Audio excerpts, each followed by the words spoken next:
TCN ವಾರ್ತೆಗಳ ವಾರ್ತಾ ಸಂಚಿಕೆಗೆ ಲಕ್ಷ್ಮೀ ಗಾದ್ಗಿ ಮಾಡೋ ವಂದನೆಗಳು. ಇಂದಿನ ಮುಖ್ಯಾಂಶಗಳು. ಫೆಬ್ರವರಿ 23ರಂದು 121ನೇ ವಿಶ್ವ ರೋಟರಿ ದಿನಾಚರಣೆ. ಹಾವಶೆಟ್ಟಿ ಪಾಟೀಲ್. ಅಮರೇಶ್ವರ ಜಾತ್ರಾ ಮಹೋತ್ಸವದಲ್ಲಿ ಶಾಸಕ ಪ್ರಭು ಚೌಹಾಣ್ ಭಾಗಿ. ಡಾಕ್ಟರ್ ಅಂಬೇಡ್ಕರ್ ಕುರಿತು ವಿಚಾರ ಸಂಕಿರಣ. ಈ ಭೂಮಿಯಿಂದ ರಾಜ್ಯ ರಾಷ್ಟ್ರಕ್ಕೆ ಉತ್ತಮ ಸಂದೇಶ ಸಾಗಲಿದೆ. ಸಚಿವ ಈಶ್ವರ್ ಖಂಡ್ರೆ. ಮೂರ್ಛೆ ರೋಗದ ಬಗ್ಗೆ ಇರುವ ತಪ್ಪು ಕಲ್ಪನೆಗಳನ್ನು ಹೋಗಲಾಡಿಸಿ ಡಾಕ್ಟರ್ ಕಿರಣ್ ಪಾಟೀಲ್.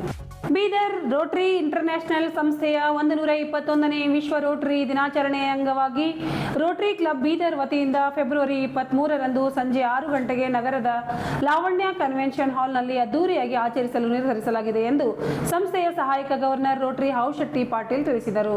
ನಗರದ ಜಿಲ್ಲಾ ಪತ್ರಿಕಾ ಭವನದಲ್ಲಿ ಮಂಗಳವಾರ ನಡೆಸಿದ ಸುದ್ದಿಗೋಷ್ಠಿಯಲ್ಲಿ ಮಾತನಾಡಿರುವ ಅವರು, ರೋಟರಿ ಕಲ್ಯಾಣ ವಲಯದ ಮಾರ್ಗದರ್ಶನದಲ್ಲಿ ಹಾಲಿ ಅಧ್ಯಕ್ಷರಾದ ರೋಟರಿ ಬಸವಕುಮಾರ್ ಪಾಟೀಲ್, ರೋಟರಿ ಅನಿಲ್ ಕುಮಾರ್ ಬಿರಾದಾರ್, ಖಜಾಂಚಿ ರೋಟರಿ ಅನಿಲ್ ಮಸೂದಿ ಹಾಗೂ 2025-26ನೇ ಸಾಲಿನ ನಿರ್ದೇಶಕರ ಸಹಯೋಗದೊಂದಿಗೆ ಈ ಕಾರ್ಯಕ್ರಮ ಆಯೋಜಿಸಲಾಗಿದೆ ಎಂದರು. ಬೀದರ್ನಲ್ಲಿ 1972ರಲ್ಲಿ ಕ್ಲಬ್ ಸ್ಥಾಪನೆಯಾಗಿ ನಿರಂತರ ಸೇವೆ ಸಲ್ಲಿಸುತ್ತಿದೆ. ವಿಶ್ವ ರೋಟರಿ ದಿನಾಚರಣೆ ಅಂಗವಾಗಿ ವಿವಿಧ ಕ್ರೀಡಾ, ಸಾಂಸ್ಕೃತಿಕ ಹಾಗೂ ಜಾಗೃತಿ ಕಾರ್ಯಕ್ರಮಗಳನ್ನು ಆಯೋಜಿಸಲಾಗಿದೆ ಎಂದರು. ಮಂಗಳವಾರ ನಗರದ ನೆಹರು ಒಳಾಂಗಣ ಕ್ರೀಡಾಂಗಣದಲ್ಲಿ ಶಟ್ಲರ್ ಕ್ಲಬ್ ಸಹಯೋಗದಲ್ಲಿ ಶಟಲ್ ಪಂದ್ಯಾವಳಿ ನಡೆಯಲಿದೆ. ಬೀದರ್ ಜಿಲ್ಲೆಯ ಐತಿಹಾಸಿಕ ಸ್ಮಾರಕಗಳು ವಿಷಯದ ಮೇಲೆ ಪ್ರೌಢಶಾಲಾ ವಿದ್ಯಾರ್ಥಿಗಳಿಗೆ ಚಿತ್ರಕಲಾ ಸ್ಪರ್ಧೆ ಫೆಬ್ರವರಿ 22ರಂದು ಬೆಳಗ್ಗೆ 6ಕ್ಕೆ ನಗರದ ಬರಿಶಾಹಿ ಗಾರ್ಡನ್ ಇಂದ ಫತೇ ದರ್ವಾಜಾ ಹತ್ತಿರದ ರಮೇಶ್ ಹೊಂಡಾ ಶೋರೂಮ್ ವರೆಗೆ break the bike of cancer, cycle of cancer ಘೋಷವಾಕ್ಯದೊಂದಿಗೆ ಸೈಕ್ಲಾಥಾನ್ ಜಾಥಾ ನಡೆಯಲಿದೆ. ಜಿಲ್ಲಾ ಕನ್ನಡ ಸಾಹಿತ್ಯ ಪರಿಷತ್ ಅಧ್ಯಕ್ಷ ಸುರೇಶ್ ಚಂದ್ರಶೆಟ್ಟಿ, ರೋಟರಿ ರವೀಂದ್ರ ಮೂಲ್ಗೆ, ರೋಟರಿ ಕ್ಲಬ್ನ ನಿಕಟಪೂರ್ವ ಅಧ್ಯಕ್ಷ ಸೋಮಶೇಖರ್ ಪಾಟೀಲ್, ಹಾಲಿ ಅಧ್ಯಕ್ಷ ಬಸವಕುಮಾರ್ ಪಾಟೀಲ್, ಕಾರ್ಯದರ್ಶಿ ಅನಿಲ್ ಕುಮಾರ್ ಬಿರಾದಾರ್ ಹಾಗೂ ಇತರರು ಮಾತನಾಡಿದರು. ಸುದ್ದಿಗೋಷ್ಠಿಯಲ್ಲಿ ನಿಕಟಪೂರ್ವ ಕಾರ್ಯದರ್ಶಿ ಕೃಪಾಸಿಂಧು ಪಾಟೀಲ್, ರೋಟರಿ ಕ್ಲಬ್ ಹಿರಿಯ ಸದಸ್ಯರಾದ ಡಾಕ್ಟರ್ ಸುರೇಶ್ ಪಾಟೀಲ್, ಸಂಗಮೇಶ್ ಗಾದ್ಗಿ ಹಾಗೂ ಇತರರು ಇದ್ದರು. ಅತ್ಯಂತ ಮುಂಜಾನೆ ಸರ್ ನೆಹರು ಒಳಾಂಗಣ ಕ್ರೀಡಾಂಗಣದಲ್ಲಿ ಶಟ್ಲರ್ ಕ್ಲಬ್ ಒಂದು ಟೂರ್ನಮೆಂಟ್ ಇಟ್ಕೊಂಡಿದೆ. ಬೀದರ್ ಯುವ ಸಹಭಾಗಿತ್ವದಲ್ಲಿ ಶಟ್ಲರ್ ಪಂದ್ಯಾವಳಿ ನಡೆಯಲಿದೆ. ಅದನ್ನು ಒಂದು ಬೀದರ್ನಾಗ ನಮ್ಗೆಲ್ಲ ಒಂದು ಕಲಾಪ್ರತಿಭೆ, ಒಂದು ಸ್ಪೋರ್ಟ್ಸ್ ಮೆನ್ಶಿಪ್ ಸಲುವಾಗಿ ಎಲ್ಲ ನಮ್ಮದು ಅದು ಕೂಡ ಹೋಗ್ತಾರೆ. 18ನೇ ತಾರೀಕಿಗೆ ಬೆಳಗ್ಗೆ ಇಂಡೋರ್ ಸ್ಟೇಡಿಯಂನಲ್ಲಿ ಅದನ್ನು ಕೂಡ ಹಮ್ಮಿಕೊಂಡಿದ್ದೀವಿ ನಮ್ಮ ರೋಟರಿ ವತಿಯಿಂದ, ನಮ್ಮ ಬೀದರ್ ಶಟ್ಲರ್ಸ್ ಕ್ಲಬ್ ವತಿಯಿಂದ. ಅದಾದಮೇಲೆ 20ನೇ ತಾರೀಕು 21ನೇ ತಾರೀಕಿಗೆ ಒಂದು ಕ್ರಿಕೆಟ್ ಪಂದ್ಯಾವಳಿ ಇಟ್ಟಿದೆ. ಕ್ರಿಕೆಟ್ ಪಂದ್ಯಾವಳಿ ನಮ್ಮ ರೋಟರಿಯನ್ಸ್ ಬಗ್ಗೆ ಇನ್ಫಾರ್ಮೇಷನ್ ಇರ್ಬೋದು, ಅದಕ್ಕೆ ಅದೊಂದು ಹಾಗೆ ಮತ್ತು ಇನ್ನೊಂದು ಬ್ಯಾಂಕ್ ಉದ್ಯೋಗಗಳು ತಂಡ ಅಂತ ಹೇಳಿ ಒಂದು 4ರಿಂದ 5 ತಂಡ ಮಾಡಿದ್ದಾರೆ. ಒಂದು ದಿವಸದ ಟೂರ್ನಮೆಂಟ್ ಇರ್ತಾ ಇದ್ವಿ. ಅದರಲ್ಲೂ ಕೂಡ ಎಲ್ಲ ವಿನ್ನರ್ ರನ್ನರ್ ಟ್ರೋಫೀಸ್ ಅವೆಲ್ಲ ರೋಟರಿಯನ್ಸು ಮತ್ತು ಇದ್ರ ಬಗ್ಗೆ ಅದು 20ನೇ ತಾರೀಕಿಗೆ ನಗರದ ಭೂಮಿ ಕಳೆದ ಆಟ ಮೈದಾನದಲ್ಲಿ ಮೊನ್ನೆ ನಾವು ರೋಟರಿ ಟೂರ್ನಮೆಂಟ್ ಮಾಡಿದ್ದೀವಲ್ಲ, ಅದೇ ಸ್ಥಳದಲ್ಲಿ ಇದು ಕೂಡ ಆಯೋಜನೆ ಮಾಡ್ತಾರೆ 21ನೇ ತಾರೀಕು. ಹಾಗೂ 22ನೇ ತಾರೀಕಿಗೆ ಸರ್ ಬೆಳಿಗ್ಗೆ 6 ಗಂಟೆಗೆ ನಗರದ ಬರಿಶಾಹಿ ಉದ್ಯಾನದಿಂದ ಒಂದು ಸೈಕ್ಲಾಥಾನ್ ಕ್ಯಾನ್ಸರ್ ಅವೇರ್ನೆಸ್, ಕ್ಯಾನ್ಸರ್ ಜಾಗೃತಿಗಾಗಿ ಡಾಕ್ಟರ್ ವಿಪಿನ್ ಗೋಯಲ್ ಅಂತ ಸ್ಟಾರ್ ಹಾಸ್ಪಿಟಲ್ನಿಂದ ಅವ್ರು ಬಿದೋರೆ, ಅಲ್ಲಿ ಸ್ಟಾರ್ ಹಾಸ್ಪಿಟಲ್ ಭಾಳ ಫೇಮಸ್, ಈ ಒಂದು ದಕ್ಷಿಣ ಭಾರತದಲ್ಲಿ ಭಾಳ ಒಂದು ಫೇಮಸ್ ಡಾಕ್ಟರ್ ಇದ್ದಾರೆ. ಅವರು ಬರ್ತಾ ಇದ್ದಾರೆ. ಅವರ ನೇತೃತ್ವದಲ್ಲಿ ನಾವು ಈ ಒಂದು ಕಾರ್ಯಕ್ರಮ ಆಗ್ತಾ ಇದ್ದೀವಿ. ಅವರು ನಿರ್ದೇಶಕರ break the cycle of cancer ಅಂತ ಒಂದು ಸ್ಲೋಗನ್ ಕೊಟ್ಟಿದ್ದಾರೆ. ಆ ಒಂದು ವ್ಯಾಖ್ಯೆ ಘೋಷವಾಕ್ಯದೊಂದಿಗೆ ನಾವು ಈ ಒಂದು ಸೈಕ್ಲೋಥಾನ್ ಅವತ್ತು 6 ಗಂಟೆ ಬರಿಶಾಹಿ ಗಾರ್ಡನ್ ಹತ್ರ ಎಲ್ಲ ನಾವು ಜಮಾವಣೆಯಾಗಿ ಅಲ್ಲಿಂದ ಸ್ಟಾರ್ಟ್ ಆಗಿ ಅದು ಮಡಿವಾಳ ಸರ್ಕಲ್ನಿಂದ Rotary circle, Ambedkar circle, Dhawan Chowk, Choubara, Basava ಸರ್ಕಲ್ನಿಂದ ಆಗಿ ಕೌಂಟೌನ್ ಅಂತ ಈಗ ಅವರು ಹೋಟೆಲ್ ಆಗಿದೆ ರಮೇಶ್ ಗೋಯಲ್ ಅವರು, ಅಲ್ಲಿ ಸಮಾರೋಪ ಆಗ್ತದೆ. ಅಲ್ಲೆಲ್ಲ ಭಾಗವಹಿಸಿದಂಥ ಎಲ್ಲ ಶಿಬಿರಾರ್ಥಿ ಇವರಿಗೆಲ್ಲ ನಾವು ಉಪಹಾರ ವ್ಯವಸ್ಥೆ ಅಥವಾ ಒಂದು ಮೆಡಲ್ ವ್ಯವಸ್ಥೆ ಕೂಡ ಮಾಡಿ ಯಾರು ಪಾರ್ಟಿಸಿಪೇಟ್ ಮಾಡ್ತಾರೆ ಅವರಿಗೆಲ್ಲ ಒಂದು ಸನ್ಮಾನ ಮಾಡೋ ಸವರಲ್ಲಿ ಅವ್ರ ಕಾರ್ಯಕ್ರಮ ಇಟ್ಟಿದ್ದೀವಿ. ಅದನ್ನು ಅವ್ರ ಆ ಕಾರ್ಯಕ್ರಮವನ್ನು ನಮ್ಮ ಇದನ್ನು ಉದ್ಯಮಿಗಳಂತ ರಮೇಶ್ ಗೋಯಲ್ ಅವರು ಆ ಕಾರ್ಯಕ್ರಮ ಚಾಲನೆ ಕೊಡ್ತಾರೆ. ರಮೇಶ್ ಗೋಯಲ್ ಅವ್ರ ಮಗನೇ ಅವರು ವಿಪಿನ್ ಗೋಯಲ್ ಅವರು, ಅವರೆಲ್ಲ ಇದೆಲ್ಲ ಪೂರ್ಣ ಆ ಒಂದು ಸೈಕ್ಲಾಥಾನ್ ಎಲ್ಲ ಖರ್ಚು ವೆಚ್ಚ ಅವರೇ ನೋಡ್ಕೊತಾ ಇದ್ದಾರೆ. ಒಂದು ಸಾಕ ಒಳ್ಳೆ ಕೆಲಸ ಮಾಡ್ತಾ ಇದ್ದಾರೆ ರೋಟರಿ ಅಂತ ಹೇಳಿ. ಔರಾದ್ನ ಸುಕ್ಷೇತ್ರ ಉದ್ಭವಲಿಂಗ ಅಮರೇಶ್ವರ ಜಾತ್ರಾ ಮಹೋತ್ಸವದಲ್ಲಿ ಮಾಜಿ ಸಚಿವರು ಹಾಗೂ ಶಾಸಕರಾದ ಪ್ರಭು ಬಿ ಚವ್ಹಾಣ್ ಅವರು ಫೆಬ್ರವರಿ 16ರಂದು ಭಕ್ತಿ ಭಾವದಿಂದ ಪಾಲ್ಗೊಂಡು ನಾಡಿನೊಳಿತಿಗಾಗಿ ಪ್ರಾರ್ಥಿಸಿದರು. ಬೆಳಿಗ್ಗೆ ಅಮರೇಶ್ವರ ದೇವಸ್ಥಾನದಲ್ಲಿ ವಿಶೇಷ ಪೂಜೆ ಸಲ್ಲಿಸಿದರು. ಬಳಿಕ ಪವಿತ್ರ ಪಲ್ಲಕ್ಕಿ ಮೆರವಣಿಗೆಯಲ್ಲಿ ಭಾಗವಹಿಸಿ ಭಕ್ತರೊಂದಿಗೆ ಸಾಗಿದರು. ಈ ವೇಳೆ ಭಕ್ತಾದಿಗಳ ಜೊತೆಗೆ ತಮಟೆ ಕಲಾವಿದರ ವಾದನಕ್ಕೆ ಹೆಜ್ಜೆ ಹಾಕಿ ಸಂಭ್ರಮಿಸಿದರು. ಜಾತ್ರಾ ಮಹೋತ್ಸವದ ಅಂಗವಾಗಿ ನಡೆಯುವ ಅಗ್ನಿ ಪೂಜೆಯಲ್ಲಿ ಪಾಲ್ಗೊಂಡು ಭಕ್ತಿ ಭಾವ ಮೆರೆದರು. ಮಾಜಿ ಸಚಿವರು ಹಾಗೂ ಶಾಸಕರಾದ ಪ್ರಭು ಬಿ ಚವ್ಹಾಣ್ ಅವರು ಮಾತನಾಡಿ, ಸುಕ್ಷೇತ್ರ ಉದ್ಭವಲಿಂಗ ಅಮರೇಶ್ವರ ದೇವಸ್ಥಾನ ಔರಾದ್ನ ಆರಾಧ್ಯ ದೈವ, ಪ್ರಾಚೀನ ಮತ್ತು ಐತಿಹಾಸಿಕ ದೇವಸ್ಥಾನವಾಗಿದ್ದು, ನಂಬಿ ಬಂದ ಭಕ್ತರ ಎಲ್ಲಾ ಬೇಡಿಕೆಗಳು ಇಲ್ಲಿ ಈಡೇರುತ್ತವೆ. ಎಲ್ಲಾ ಸಂಕಟಗಳನ್ನು ದೂರ ಮಾಡುವ ಪುಣ್ಯಕ್ಷೇತ್ರ ಇದಾಗಿದ್ದು, ವರ್ಷಕ್ಕೊಮ್ಮೆ ಅತ್ಯಂತ ಅದ್ದೂರಿಯಾಗಿ ಮತ್ತು ಸಂಭ್ರಮದಿಂದ ನಡೆಯುವ ಜಾತ್ರೆಗೆ ಕರ್ನಾಟಕ ಸೇರಿದಂತೆ ಪಕ್ಕದ ತೆಲಂಗಾಣ, ಮಹಾರಾಷ್ಟ್ರದಿಂದಲೂ ಲಕ್ಷಾಂತರ ಭಕ್ತರು ಆಗಮಿಸಿ ಪುನೀತರಾಗುತ್ತಾರೆ ಎಂದರು. ಅಮರೇಶ್ವರರ ಕೃಪೆಯಿಂದ ನಮ್ಮ ಕ್ಷೇತ್ರದಲ್ಲಿ ಶಾಂತಿ, ಸೌಹಾರ್ದತೆ ಹಾಗೂ ಅಭಿವೃದ್ಧಿ ಸದಾ ನೆಲೆಸಿದೆ. ಮುಂದಿನ ದಿನಗಳಲ್ಲಿಯೂ ಉತ್ತಮ ಮಳೆ, ಸಮೃದ್ಧ ಬೆಳೆ, ಮಹಾಜನತೆಯ ಸುಖ, ಶಾಂತಿ, ನೆಮ್ಮದಿ ಹಾಗೂ ಕ್ಷೇತ್ರದ ಸಮೃದ್ಧಿಗಾಗಿ ದೇವರಲ್ಲಿ ಬೇಡಿಕೊಂಡಿದ್ದೇನೆ ಎಂದು ಹೇಳಿದರು. ಈ ಸಂದರ್ಭದಲ್ಲಿ ಮುಖಂಡರಾದ ಮಾರುತಿ ಚವ್ಹಾಣ್, ಶಿವಾಜಿರಾವ್ ಪಾಟೀಲ್ ಮುಂಗನಾಳ್, ಧೋಂಡಿಬಾ ನರೋಟೆ, ರಾಮ್ ಶೆಟ್ಟಿ ಪನ್ನಾಳೆ, ಕೇರ್ಬಾ ಪವರ್, ಅಶೋಕ್ ಅಲ್ಮಾಜೆ, ಪ್ರತೀಕ್ ಚವ್ಹಾಣ್, ಖಂಡೋಬಾ ಕಂಗ್ಟೆ, ಸಂಜು ಒಡೆಯರ್, ಸಂದೀಪ್ ಪಾಟೀಲ್, ರಾವ್ಸಾಬ್ ಪಾಟೀಲ್, ಆನಂದ್ ದ್ಯಾಡೆ, ಮಹಾದೇವ್ ಅಲ್ಮಾಜೆ, ಜಗನ್ನಾಥ್ ಚಿಟ್ಮೆ, ಖಂಡೇರಾವ್ ರಂದ್ವೆ, ರಾಮ್ ನರೋಟೆ, ಬಾಬು ರಾಠೋಡ್, ಧನಾಜಿ ರಾಠೋಡ್, ಪ್ರಕಾಶ್ ಅಲ್ಮಾಜೆ, ರಮೇಶ್ ಗೌಡ ಸೇರಿದಂತೆ ಮುಖಂಡರು, ಭಕ್ತರು ಹಾಗೂ ಸಾರ್ವಜನಿಕರು ಉಪಸ್ಥಿತರಿದ್ದರು.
ಅಂಬೇಡ್ಕರ್ ಅವರ ಭಾರತದ ಪ್ರಸ್ತುತ ಸವಾಲುಗಳು, ಚಿಂತನೆಗಳು ಮತ್ತು ಸಮಕಾಲೀನ ಪರಿಹಾರಗಳು ಎಂಬ ವಿಷಯದ ಕುರಿತು ಅಂತಾರಾಷ್ಟ್ರೀಯ ರಾಷ್ಟ್ರೀಯ ಮಟ್ಟದ ವಿಚಾರ ಸಂಕಿರಣವನ್ನು ಸಮಾಜ ಕಲ್ಯಾಣ ಇಲಾಖೆ ವತಿಯಿಂದ ಬೀದರ್ ನಗರದಲ್ಲಿ ಹಮ್ಮಿಕೊಳ್ಳಲಾಗುವುದೆಂದು ಜಿಲ್ಲಾ ಉಸ್ತುವಾರಿ ಸಚಿವ ಈಶ್ವರ್ ಖಂಡ್ರೆ ತಿಳಿಸಿದರು. ಅವರು ಜಿಲ್ಲಾಧಿಕಾರಿಗಳ ಸಭಾಂಗಣದಲ್ಲಿ ಈ ಕುರಿತು ಜಿಲ್ಲಾಡಳಿತ ಹಾಗೂ ಸಮಾಜದ ವಿವಿಧ ಹಿರಿಯ ಮುಖಂಡರುಗಳ ಸೋಮವಾರ ನಡೆದ ಸಭೆಯಲ್ಲಿ ಮಾತನಾಡಿದರು. ಬೀದರ್ ಜಿಲ್ಲೆ ರಾಜ್ಯದ ಕಿರೀಟಪ್ರಾಯ ಬಸವಭೂಮಿಯಲ್ಲಿ ಡಾಕ್ಟರ್ ಅಂಬೇಡ್ಕರ್ ಕುರಿತು ರಾಷ್ಟ್ರ ಅಂತಾರಾಷ್ಟ್ರೀಯ ಮಟ್ಟದ ವಿಚಾರ ಸಂಕಿರಣ, ನಾಟಕ, ವಿಚಾರಗೋಷ್ಠಿಗಳು ನಡೆಯುತ್ತಿರುವುದು ಹೆಮ್ಮೆಯ ವಿಷಯ. ಈ ಭೂಮಿಯಿಂದ ರಾಜ್ಯ ರಾಷ್ಟ್ರಕ್ಕೆ ಉತ್ತಮ ಸಂದೇಶ ಸಾಗಲಿದೆ ಎಂದರು. ಬುದ್ಧ ಬಸವ ಅಂಬೇಡ್ಕರ್ ಅವರ ಆದರ್ಶ ಚಿಂತನೆಗಳು, ಹೋರಾಟ, ನವ ಸಮಾಜ ನಿರ್ಮಾಣ ಜಾತಿ ವರ್ಗ ಮೀರಿ ಎಲ್ಲರಿಗೂ ಅನ್ವಯವಾಗಲಿದೆ. ಡಾಕ್ಟರ್ ಅಂಬೇಡ್ಕರ್ ಅವರ ವಿಚಾರಧಾರೆಗಳು ಎಲ್ಲ ಸಮುದಾಯಗಳಿಗೆ ಬೇಕಿವೆ. ಜಿಲ್ಲೆಯ ಎಲ್ಲ ವರ್ಗದ ಜನರನ್ನು, ಮುಖಂಡರನ್ನು, ಯುವ ಸಮುದಾಯಗಳನ್ನು ಒಳಗೊಳ್ಳುವಂತೆ ಯಶಸ್ವಿಯಾಗಿ ವಿಚಾರ ಸಂಕಿರಣವನ್ನು ಹಮ್ಮಿಕೊಳ್ಳಲಾಗುವುದು ಎಂದು ತಿಳಿಸಿದರು. ಸಭೆಯಲ್ಲಿ ಸಮಾಜದ ಹಿರಿಯ ಮುಖಂಡರುಗಳು ವಿಚಾರ ಸಂಕಿರಣದ ಯಶಸ್ವಿಗಾಗಿ ವಿವಿಧ ಸಲಹೆಗಳನ್ನು ನೀಡಿದರು. ಎಲ್ಲರ ಸಲಹೆಗಳನ್ನು ಪರಿಶೀಲಿಸಿ ಜಿಲ್ಲಾಡಳಿತ ಹಾಗೂ ಸಮಾಜದ ಎಲ್ಲ ಮುಖಂಡರುಗಳು ಸಹಕಾರದಿಂದ ಕಾರ್ಯಕ್ರಮ ಯಶಸ್ವಿಗೊಳಿಸಲಾಗುವುದು ಎಂದರು. ಈ ಸಂದರ್ಭದಲ್ಲಿ ಜಿಲ್ಲಾ ಗ್ಯಾರಂಟಿ ಅನುಷ್ಠಾನ ಸಮಿತಿ ಅಧ್ಯಕ್ಷ ಅಮೃತರಾವ್ ಚಿಮ್ಕೋಡೆ, ಜಿಲ್ಲಾಧಿಕಾರಿ ಶಿಲ್ಪಾ ಶರ್ಮಾ, ಜಿಲ್ಲಾ ಪೊಲೀಸ್ ವರಿಷ್ಠಾಧಿಕಾರಿ ಪ್ರದೀಪ್ ಗುಂಟಿ, ಬೀದರ್ ಮಹಾನಗರ ಪಾಲಿಕೆ ಆಯುಕ್ತರಾದ ಮುಕುಲ್ ಜೈನ್, ಅಪರ ಜಿಲ್ಲಾಧಿಕಾರಿ ಶಿವಾನಂದ್ ಬಿ ಕರಾಳೆ, ಸಮಾಜ ಕಲ್ಯಾಣ ಇಲಾಖೆಯ ಉಪನಿರ್ದೇಶಕರಾದ ಯೋಗೇಶ್ ಸೇರಿದಂತೆ ಸಮಾಜದ ಮುಖಂಡರುಗಳು ಉಪಸ್ಥಿತರಿದ್ದರು. ಎಲ್ಲಾ ಮಹಾಪುರುಷರು ಯಾವುದೇ ಒಂದು ಸಮುದಾಯಕ್ಕೆ ಸೀಮಿತರಾಗಿಲ್ಲ. ಎಲ್ಲಾ ಸಮುದಾಯದ ಅಭಿವೃದ್ಧಿಗಾಗಿ, ಅವರ ಒಳಿತಿಗಾಗಿ ಅವರ ತತ್ವಾದರ್ಶಗಳನ್ನು ಕೊಟ್ಟಿದ್ದಾರೆ.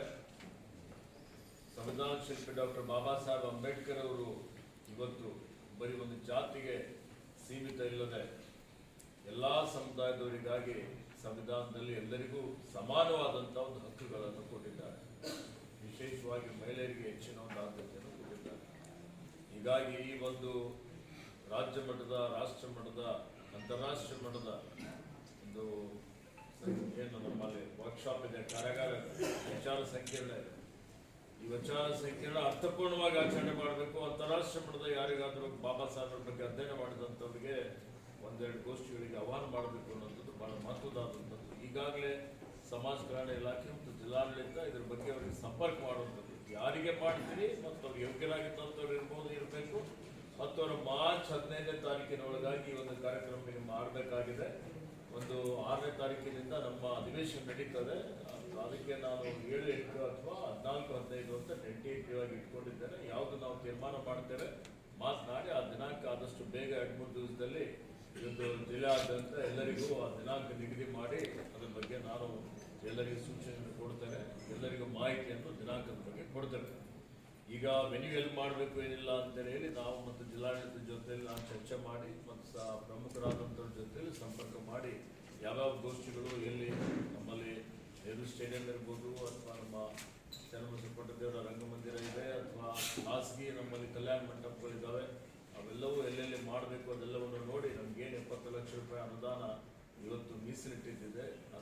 ಅದರಲ್ಲಿ ಏನೇನು ಈಗೆಲ್ಲ ತಾವೇನು ಸಲಹೆ ಕೊಟ್ಟಿದ್ದೀರಿ ಅವೆಲ್ಲ ಸಲಹೆಗಳನ್ನು ಅಳವಡಿಸಿಕೊಂಡು ಈಗ ನಾಟಕಗಳಿಗೆ ಅವರಿಗೆ ಆಹ್ವಾನ ಮಾಡುವಂಥದ್ದು, 2-3 ನಾಟಕ ಮಾಡುವಂಥದ್ರ ಬಗ್ಗೆಯೂ ತಾವು ಪ್ರಸ್ತಾಪವನ್ನು ಮಾಡಿದ್ದೀರಿ.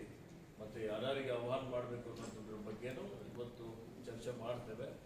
ಮತ್ತು ಕೆಲವೊಂದು 10-15 ಜನ ಸಮಿತಿ ಬೇಕಾದರೆ ಮತ್ತೆ ನಾವು ಸಮಿತಿಯಲ್ಲಿ ನನಗೆ ತೊಗೊಂಡಿಲ್ಲ, ನೀವು ತೊಗೊಂಡಿಲ್ಲ, ವಾದ ವಿವಾದ ಯಾವುದೇ ರೀತಿಯ ಅಪಸ್ವರಗಳು ಬರದ ರೀತಿಯಲ್ಲಿ ಇರಬೇಕಾಗ್ತದೆ. ಅದರೆಲ್ಲರೂ ಸೇರಿಸ್ಕೊಂಡು ಮಾಡಬೇಕಾಗ್ತದೆ. ಹೀಗಾಗಿ ಸಮಾಜ ಕಲ್ಯಾಣ ಇಲಾಖೆ ಅಧಿಕಾರಿಗಳಿಗೆ ಮತ್ತು ಜಿಲ್ಲಾಡಳಿತಕ್ಕೆ ನಾನು ಸೂಚನೆಯನ್ನು ಕೊಟ್ಟು ಎಲ್ಲರ ಜೊತೆ ಸಂಪರ್ಕ ಮಾಡಿ ಪಾರದರ್ಶಕವಾಗಿ, ಅತ್ಯಂತ ಉತ್ತಮವಾಗಿ ಮತ್ತು ಅತ್ಯಂತ ಅರ್ಥಪೂರ್ಣವಾಗಿ ಎಲ್ಲರನ್ನೂ ಸೇರಿಸಿಕೊಂಡು ಎಲ್ಲರ ಅಂಬೇಡ್ಕರ್ ಅನ್ನುವಂಥ ರೀತಿಯಲ್ಲಿ ಎಲ್ಲ ಸಮುದಾಯದವರನ್ನು, ಎಲ್ಲ ಮುಖಂಡರುಗಳನ್ನು ಸೇರಿಸಿಕೊಂಡು ಯಾರು ಬುದ್ಧ ಬಸವ ಅಂಬೇಡ್ಕರ್ ಅವರ ತತ್ವಾದರ್ಶಗಳಲ್ಲಿ ನಡೆದ ಸಮಾಜಕ್ಕೆ ತಮ್ಮದೇ ಆದಂಥ ವಿಶಿಷ್ಟವಾದಂಥ ಕೊಡುಗೆಯನ್ನು ಕೊಟ್ಟಿದ್ದೀರಿ. ಅವರಿಗೆ ಸನ್ಮಾನ ಮಾಡುವಂಥದ್ದು, ಗುರುತಿಸುವಂಥದ್ದು ಆಗಬೇಕು ಅನ್ನುವಂಥದ್ದು ತಮ್ಮೆಲ್ಲರ ಸಲಹೆ ಇದೆ. ಅದಕ್ಕೆ ಸಂಪೂರ್ಣವಾದಂಥ ಒಂದು ಬೆಂಬಲ ಇದೆ. ಹೀಗಾಗಿ 2 ದಿವಸದ ಒಂದು ವಿಚಾರ ಸಂಕಿರಣ ಅತ್ಯಂತ ಅರ್ಥಪೂರ್ಣವಾಗಿ ನಾವು ಇವೆಲ್ಲರೂ ಸೇರಿ ಆಯೋಜನೆ ಮಾಡೋಣ, ಆಚರಿಸೋಣ ಅನ್ನುವಂಥ ಒಂದು ಮಾತನ್ನು ಹೇಳಿ ಇದಕ್ಕೆ ಎಲ್ಲರೂ ಸಂಪೂರ್ಣವಾಗಿ ಬೆಂಬಲ ಸಹಕಾರ ಕೊಡಿ. ಇದು ಪಾರದರ್ಶಕವಾಗಿ ಆಗ್ತದೆ. ಯಾರು ಒಳಪ್ರತಿಷ್ಠೆ ಮಾಡಿ ಅಪಸ್ಮಾರ ಅಥವಾ ಮೂರ್ಛೆ ರೋಗದ ಬಗ್ಗೆ ಸಮಾಜದಲ್ಲಿರುವ ತಪ್ಪು ಕಲ್ಪನೆಗಳನ್ನು ಹೋಗಲಾಡಿಸುವುದು, ರೋಗಿಗಳಿಗೆ ಸೂಕ್ತ ಚಿಕಿತ್ಸೆ ಸಿಗುವಂತೆ ಮಾಡುವುದು ಮತ್ತು ಅವರ ಹಕ್ಕುಗಳ ಬಗ್ಗೆ ಜಾಗೃತಿ ಮೂಡಿಸಬೇಕೆಂದು ಜಿಲ್ಲಾ ಕುಷ್ಠರೋಗ ನಿರ್ಮೂಲನಾಧಿಕಾರಿ ಡಾಕ್ಟರ್ ಕಿರಣ್ ಪಾಟೀಲ್ ಹೇಳಿದರು. ಅವರು ಇತ್ತೀಚೆಗೆ ಜಿಲ್ಲಾ ಕುಷ್ಠರೋಗಾಧಿಕಾರಿಗಳ ಕಾರ್ಯಾಲಯದಲ್ಲಿ ಕರ್ನಾಟಕ ಮೆದುಳು ಆರೋಗ್ಯ ಕಾರ್ಯಕ್ರಮದಡಿಯಲ್ಲಿ ಅಂತಾರಾಷ್ಟ್ರೀಯ ಮೂರ್ಛೆ ರೋಗ ದಿನ ಕಾರ್ಯಕ್ರಮದಲ್ಲಿ ಭಾಗವಹಿಸಿ ಮಾತನಾಡಿದರು. ಮೂರ್ಛೆ ರೋಗ ಕುರಿತು ಜನಜಾಗೃತಿ ಮೂಡಿಸುವುದು ಮತ್ತು ಸಮಾಜದಲ್ಲಿರುವ ಕಳಂಕವನ್ನು ದೂರ ಮಾಡುವುದೇ ಇದರ ಉದ್ದೇಶವಾಗಿದೆ. ಅಪಸ್ಮಾರದ ಬಗ್ಗೆ ಕೆಲವು ಮುಖ್ಯ ಸಂಗತಿಗಳು. ಅಪಸ್ಮಾರವು ಕೇವಲ ಒಂದು ಆರೋಗ್ಯ ಸಮಸ್ಯೆಯಲ್ಲಿ ಇದ್ದು ಸಾಮಾಜಿಕವಾಗಿಯೂ ರೋಗಿಗಳ ಮೇಲೆ ಪರಿಣಾಮ ಬೀರುತ್ತದೆ. ವಿಶ್ವದಾದ್ಯಂತ ಸುಮಾರು 50 ಮಿಲಿಯನ್ ಜನರು ಈ ಸಮಸ್ಯೆಯಿಂದ ಬಳಲುತ್ತಿದ್ದಾರೆ. ಚಿಕಿತ್ಸೆ, ಸರಿಯಾದ ಔಷಧೋಪಚಾರ ಮತ್ತು ವೈದ್ಯಕೀಯ ಸಲಹೆಯಿಂದ 70% ಪ್ರಕರಣಗಳನ್ನು ನಿಯಂತ್ರಿಸಬಹುದು. ಮೂಢನಂಬಿಕೆ ಅಪಸ್ಮಾರವು ಯಾವುದೇ ಶಾಪ ಅಥವಾ ದೈವಿಕ ಕೋಪವಲ್ಲ. ಇದೊಂದು ನರವೈಜ್ಞಾನಿಕ ಕಾಯಿಲೆ. ಇದರ ಮುಖ್ಯ ಉದ್ದೇಶವಾಗಿದೆ ಎಂದರು. ಜಿಲ್ಲಾ ಆರೋಗ್ಯ ಶಿಕ್ಷಣಾಧಿಕಾರಿ ಸಂಗಪ್ಪ ಕಾಂಬ್ಳೆ ಅವರು ಜಿಲ್ಲೆಯ ಎಲ್ಲ ಸಿಬ್ಬಂದಿ ವರ್ಗದವರಿಗೆ ಪ್ರತಿಜ್ಞೆ ಮಾಡಿಸಿದರು. ಈ ಸಂದರ್ಭದಲ್ಲಿ ಡಾಕ್ಟರ್ ಶಿವಶಂಕರ್ ಬಿಆರ್, ಸಿಎಚ್ ಅಧಿಕಾರಿಗಳು ಹಾಗೂ ಡಾಕ್ಟರ್ ರಾಜಶೇಖರ್ ಪಾಟೀಲ್, ಡಿವಿಬಿ ಡಿಸಿಒ ಅಧಿಕಾರಿಗಳು ಹಾಗೂ ಹಿರಿಯ ಆರೋಗ್ಯ ನಿರೀಕ್ಷಣಾಧಿಕಾರಿಗಳಾದ ವೀರ್ ಶೆಟ್ಟಿ, ಚನ್ನಶೆಟ್ಟಿ, ರಾಕೇಶ್, ನಿಖಿತಾ, ಯೋಗೇಶ್, ರಾಜ್ಕುಮಾರ್, ಗೋರಖ್ನಾಥ್, ಇಮ್ಯಾನ್ಯುಯಲ್, ಭ್ರಮರಾಂಬಾದೇವಿ, ಜ್ಯೋತಿ, ಸಂಜು ಸೇರಿದಂತೆ ಅಧಿಕಾರಿಗಳು ಮತ್ತು ಸಿಬ್ಬಂದಿಗಳು ಭಾಗವಹಿಸಿದರು. ಇದರೊಂದಿಗೆ ನಮ್ಮ ಇಂದಿನ ವಾರ್ತಾ ಪ್ರಸಾರ ಮುಕ್ತಾಯವಾಯಿತು. ಮುಂದಿನ ವಾರ್ತೆಗಳೊಂದಿಗೆ ಮತ್ತೆ ಭೇಟಿಯಾಗೋಣ. ವಂದನೆಗಳು.